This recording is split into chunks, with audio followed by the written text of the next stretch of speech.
एक छोटे से कस्बे में नीरज नाम का एक लड़का रहता था। नीरज अपने जीवन से बहुत खुश नहीं था। उसकी जिंदगी में कुछ रोमांचक नहीं था जब तक कि एक दिन उसकी मुलाकात पायल से नहीं हुई। पायल एक रहस्यमयी और बेहद आकर्षक महिला थी, जिसकी आंखों में कुछ ऐसा था जो नीरज को अपने करीब खींच रहा था। नीरज का दिल पायल के लिए धड़कने लगा, लेकिन पायल के साथ उसकी मुलाकातें सामान्य नहीं थीं। हर बार जब वह उससे मिलता, कुछ न कुछ अजीब होता। एक रात पायल ने नीरज को एक सुनसान जगह पर बुलाया, जहां पहुंचकर नीरज को लगा कि कुछ गड़बड़ है। वहां पहुंचकर उसने देखा कि चारों तरफ अजीब सी शांति थी और पायल के चेहरे पर एक अजीब सी मुस्कान थी। नीरज ने पायल से पूछा, तुमने मुझे यहाँ क्यों बुलाया?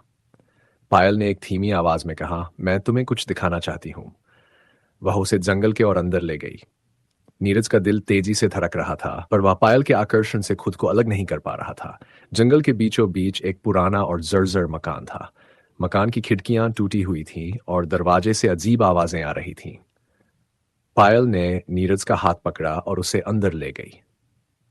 अंदर पहुंचते ही नीरज ने देखा कि दीवारों पर अजीबोगरीब चित्र बने हुए थे, जो मानो किसी अज्ञात रहस्य को दर्शा रहे थे। तभी अचानक पायल का चेहरा बदलने लगा। उसकी आंखों में एक अजीब सी चमक आ गई और उसने नीरज के करीब आते हुए कहा, तुम जानते हो नीरज, मैं कौन हूं?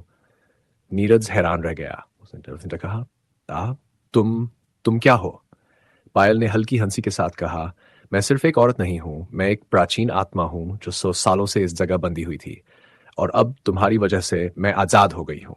नीरज के पैरों तले जमीन खिसक गई।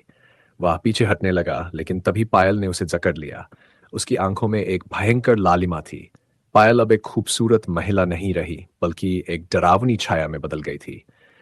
नीरज ने अपनी पूरी ताकत लगाकर पायल से खुद को छुड़ाने की कोशिश की, लेकिन उसकी पकड़ इतनी मजबूत थी कि वह हिल भी नहीं सका।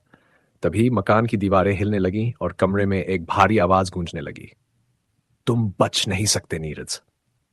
पायल की आवाज अब और भी भयानक हो गई थी। नीरज ने हिम्मत जुटाई और कमरे के एक कोने में पड़ी एक पुरानी तलवार को उठाया।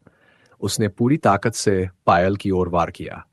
तलवार पायल के शरीर से छूते ही एक तेज चीख गूंज उठी और पायल की छवि धुएं में बदलकर गायब हो गई। कमरा फिर से शांत हो गया। नीरज पसीने से तरबतर था। वह जल्दी से उस मकान से बाहर निकला और भागने लगा। जब वह सुरक्षित जगह पहुंचा, तो उसने सोचा कि यह सब सिर्फ एक बुरा सपना था। लेकिन जब उसने अपनी जेब में हाथ डाला, तो वहां पायल का एक पुराना लॉकेट था, जो इस बात का सबूत था कि जो कुछ भी हुआ वह सच था।